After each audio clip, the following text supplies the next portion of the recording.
Hello students, do you know in thermodynamics for a particular reaction which will be greater, delta H or delta U? You all know that delta H is enthalpy change and delta U is internal energy change. In thermodynamics we use these quantities. So if a reaction is given, can we calculate which will be greater? Means delta H will be greater or delta U will be greater? Yes, we can easily calculate by a simple trick that we know that delta H means enthalpy change is equal to delta U plus delta nRT.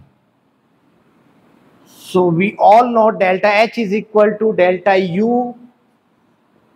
Delta H is equal to delta U plus delta nRT. Now what is the delta N?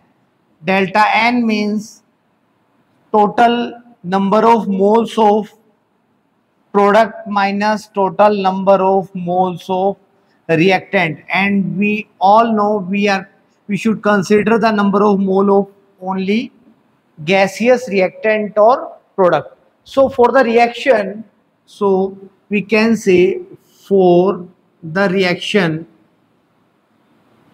if delta N will be positive, then delta H will greater than delta U.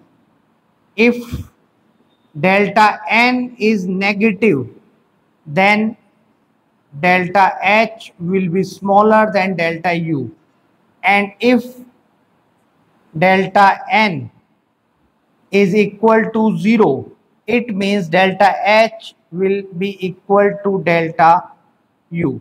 You can understand this thing by using this formula. For this reaction, we have to calculate delta N. What is the value of delta N for this reaction? Total number of moles of product are 2 minus total number of moles of reactant are 3 plus 1, that is 4. So 2 minus 4, that is equal to minus 2. So because delta N is negative, that's why we can say delta H will be smaller than delta U. For example, another reaction we can take like that, N2 plus O2 is equal to 2NO. All are in gaseous state. We have to find out which will be true for this reaction. Delta H will be greater than delta U, or delta U will be greater than delta H, or will be the delta H equal to delta U. So what is the delta N for this reaction? Delta N means the difference between the number of moles of product and reactant. So how many product mole are there? That is 2. And total number of moles of reactant are also 1 plus 1, that is equal to 2. So 2 minus 2, that is equal to 0.